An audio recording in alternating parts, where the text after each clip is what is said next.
Saludos ingeniero, nosotros somos el grupo 1 conformado por Erika Jamarca, Mate Dután, Sebastián Plasencia, Emilio Nicolalde y Christopher Emache. Este video consiste en la explicación y la demostración de nuestro software para los capítulos 1, 2 y 3 de la materia en cálculo en varias variables. En primera instancia tenemos esta introducción, este segmento donde se muestran los integrantes y tenemos un menú desplegable, el cual podemos ir al inicio, que es la portada de acá, capítulo 1, capítulo 2 y capítulo 3. Si nos vamos al capítulo 1, lo que tenemos son los siguientes temas. Tenemos los ejes y los planos.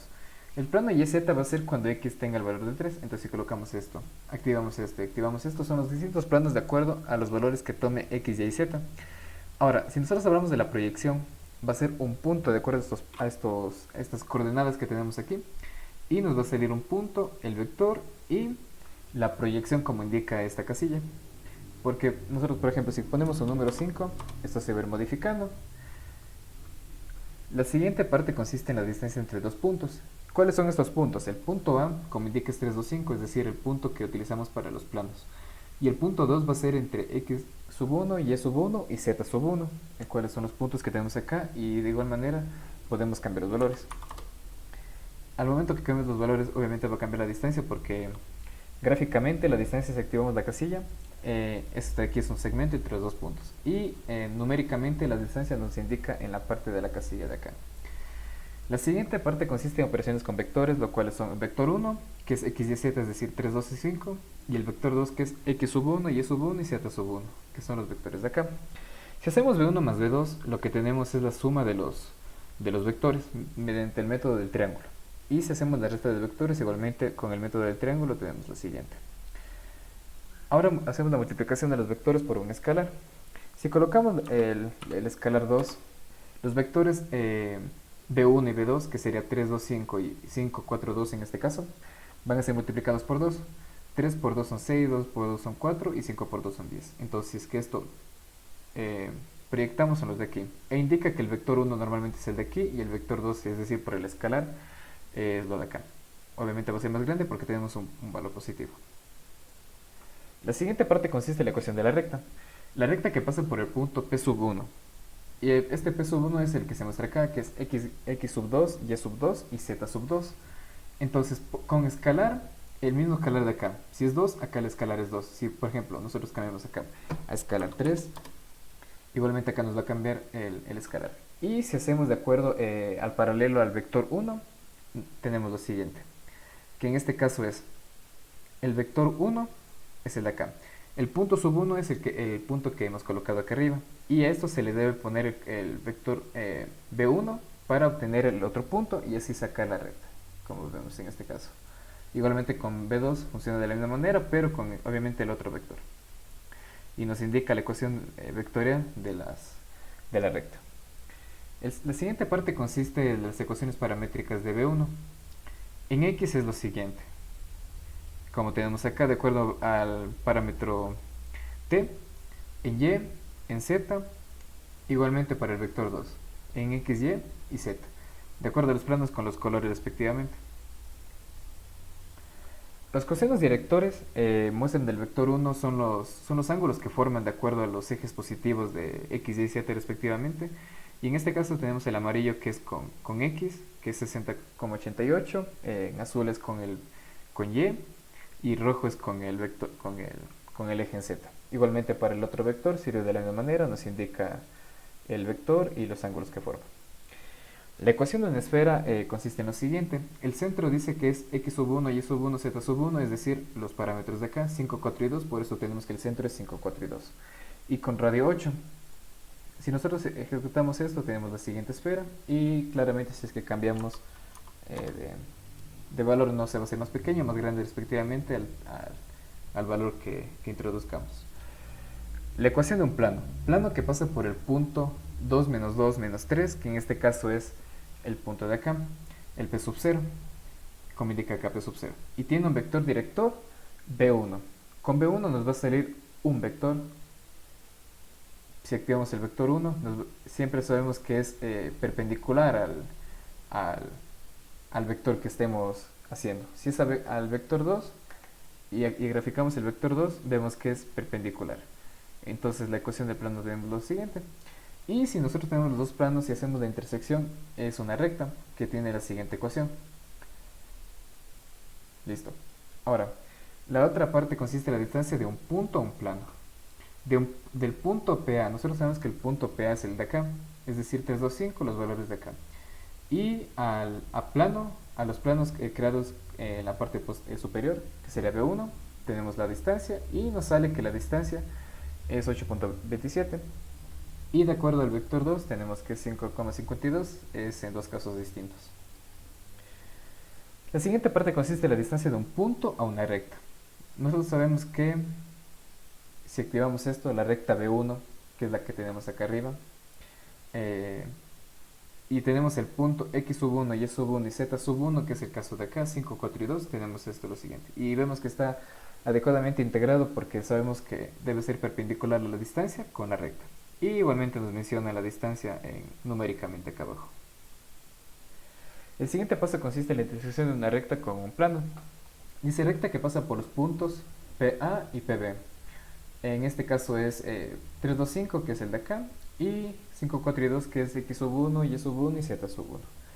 Con el plano YZ. El plano YZ es cuando x tiene igual a 0. Entonces nosotros vemos que la intersección es este P1 y el punto va a ser, se muestra aquí en la gráfica. Igualmente para el plano XZ y XY. Las ecuaciones simétricas. Las ecuaciones simétricas se dan de acuerdo a las ecuaciones de acá, donde dice que el producto escalar B1 por B2 es el producto escalar de 325, 5, 4 y 2, que serán x y z por x sub 1, y sub 1, z sub 1, y nos sale el valor escalar. Y el producto vectorial, que nos debe salir un vector, es el siguiente. Y si graficamos esto, sabemos que el producto vectorial es perpendicular a dichos vectores, por lo que se puede comprobar aquí en la gráfica. Las proyecciones es del vector 2 hacia el vector 1, es lo que es la proyección vectorial. Y la componente de B2 sobre B1 es numérico, entonces por lo que tenemos acá. Igualmente vale para el otro, y vemos que forma los 90 grados que indican la proyección. El producto caja es el producto escalar entre B1 y el producto cruz entre B1 y B2 por el producto escalar. Entonces, si nosotros graficamos, sabemos que forma un paralelepípedo y podemos ver su volumen acá. Ahora vamos por el capítulo 2. El capítulo 2 tiene los siguientes temas: funciones vectoriales y curvas en el espacio. Tenemos una función en y, en j y k, es decir, en x, y, z. Y de acuerdo a un parámetro t, seno de t, coseno de t, y en este caso t. El valor inicial vamos a hacer que sea desde menos 2pi, que menos 6.28 forma numérica, hasta 2pi. La gráfica es la siguiente. Y tenemos a un punto de acuerdo al punto suba de acá abajo. Pero bueno, las ecuaciones paramétricas en este caso son las siguientes. Es decir, seno de t se va a graficar en x, eso sería seno de t. Coseno de t sería esto de aquí, y t, que es un valor lineal, entonces sería una línea. Y igualmente acá tenemos las ecuaciones paramétricas respectivamente. Lo siguiente es el segmento de una recta entre dos puntos. El punto A es el siguiente, 3, 2, 1, que son los valores de acá, y punto B, que son los valores de acá. La ecuación vectorial de este segmento es la siguiente, que nos muestra aquí en la gráfica. Igualmente las ecuaciones paramétricas de este segmento se muestra aquí en la gráfica, que es de acuerdo a los dos puntos que tenemos acá.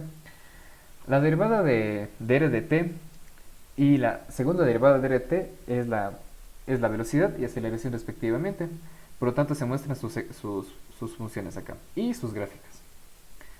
La recta tangente en un punto, el punto ft, g de t, h de t, es decir, el seno de t, el coseno de t y t en nuestro caso. La recta tangente es la siguiente, pero esto se visualiza mejor con la gráfica de la curva. Por lo tanto activamos esto y esto. Y si nosotros movemos este t, como es tangente y es una curva, entonces va cambiando en todo momento. El vector unitario tangente es el vector unitario que es tangente a este punto en cualquier punto de la recta de acuerdo al valor que tome t. Sería t, por ejemplo, si está en 0,64, toma este valor. Muy bien. Intersección del cilindro con plano x más y igual a 2. En este caso tenemos el cilindro y este plano. Y si hacemos la intersección nos va a salir el valor de dicha intersección, es decir, la ecuación. En este caso está en forma vectorial. Y igualmente podemos cambiar la función del plano, no específicamente y más 7 igual a 2. Y igualmente nos va a salir la intersección. El vector posición RT. El vector posición es de acuerdo al punto que estemos de acá. Por ejemplo, este punto va a ser de acuerdo a seno de t, coseno de t y t de acuerdo al valor de t. Si nos movemos, obviamente va a cambiar el punto. El siguiente paso consiste en la longitud de arco. La longitud de arco es como indica la longitud que tiene dicha figura de tal posición a tal posición. En este caso de menos 2pi hasta 2pi es 17,17. Pero si yo puedo cambiar a pi, vemos que cambia el valor porque obviamente se acortó. Entonces obviamente el valor va a ser más pequeño. Volvemos normalmente y la curvatura en este caso va a ser constante para esta gráfica porque como vemos es un círculo. Entonces la curvatura no va a cambiar en ningún momento. Bueno, el siguiente paso es el marco TNB. El marco TNB es el vector tangente unitario, el normal y el binormal. Por lo cual si mostramos esto y la recta tangente, sabemos que todo esto va de acuerdo. Y sabemos que el vector normal siempre apunta al centro, entonces como vemos va como que formando un círculo, lo cual indica que la curvatura es constante en todo momento de acuerdo a esta gráfica de acá. El siguiente paso es la reparametrización por longitud de arco. La longitud de arco es la siguiente, la que tenemos acá arriba, pero aquí se le deja expresada en valor de t para poder este t que sea una nueva variable al introducir esta función de aquí. En vez de t va a ser la longitud de arco de acuerdo a t. Entonces sabemos que sin reemplazar ningún valor nos queda raíz de 2 por t, la ecuación de la longitud de arco. Si es que esto despejamos el valor de t, reemplazamos en la fórmula, en la ecuación vectorial, en la función vectorial, en vez de seno de t va a ser seno de lo que despejamos de t, sería w sobre raíz de 2. Pero en este caso w es la longitud de arco, por lo cual se cumple la reparametrización. La torsión de una curva se visualiza aquí en la parte superior derecha y claramente va a cambiar en todo momento. El plano normal y osculador. Sabemos que entre los dos se forma 90 grados y la ecuación se visualiza aquí en la pantalla de acuerdo a sus colores. Las integrales es igual que una función no de varias variables, sino normalmente de dos variables puede ser, y se integra en cada uno. Por ejemplo, el caso de seno de t, en este caso es coseno. De coseno de t es seno y de t es 1/2 de t al cuadrado. Y el círculo osculador se muestra con la gráfica, aquí se muestra. Entonces, sabemos que el círculo tiene el radio, entonces toca esto en la curva, por lo cual se cumple el círculo osculador. Ahora finalmente vamos al capítulo 3. El capítulo 3 consiste en lo siguiente: curvas de nivel y superficies de nivel. La función multivariable va a ser la siguiente, en este caso tenemos la de aquí. Si nosotros graficamos tenemos este tipo cono. Entonces, si graficamos y queremos las curvas de niveles y las superficies de nivel, tenemos lo siguiente. A nivel 10 tenemos esta curva de nivel y bueno, no se logra apreciar porque está muy pequeña la gráfica, pero bueno, esta es la superficie de nivel. Si regreso a la normalidad y bajo, bueno, y borro los niveles para que no se cuelgue el programa, tenemos que la curva de nivel se refleja en el plano YZ y la superficie de nivel se refleja dicha circunferencia en este caso, pero en la altura de z igual a 5. El siguiente paso consiste en las derivadas parciales, por lo cual si nosotros hacemos las derivadas parciales respecto a x, tenemos lo siguiente. Y si graficamos esto, tenemos claramente la derivada de respecto a x que nos sale, en este caso, una elipse. El siguiente es de acuerdo a y nos sale lo siguiente, que en este caso es lo mismo porque es y al cuadrado más z al cuadrado y nos sale prácticamente lo mismo. El último paso consiste en los límites y derivadas. Los límites, en este caso, por ejemplo, si tenemos límite de x de y en esta misma función, y queremos que los puntos sean 1 y 2. Entonces ponemos 1 y 2, y el punto 1 y 2 en este caso serían los límites a los cuales va a ir x y y. Y la pendiente 3, ¿por qué? Porque esta pendiente nos sirve para el método 3 y 4, que consiste el método 3 en una recta, y el método 4 que consiste en una parábola. Ahora les explico mejor con el ejemplo. En este caso, x al cuadrado más y al cuadrado, el límite, el primer método, es decir, primero colocamos al x el valor que queremos sacar, nos sale que el límite es 5. El método 2, que hacemos que ahora y toma el valor de y sub 0, nos sale que es 5. El límite de la recta, y vemos que por donde pasa es lo de acá, el límite, y la recta es lo que dice que va a ir por acá el límite indicado, es 5 igualmente, y la parábola que se forma acá. Y el límite 4 igualmente que nos sale a 5, y como los 4 límites son lo mismo, nos menciona que existe límite. Si en tal caso cambiamos de pendiente, obviamente la parábola va a cambiar, porque la parábola y la recta dependen de una pendiente, de acuerdo a su ecuación general. Entonces, esto ha sido todo. Espero que se haya entendido y muchas gracias por su atención.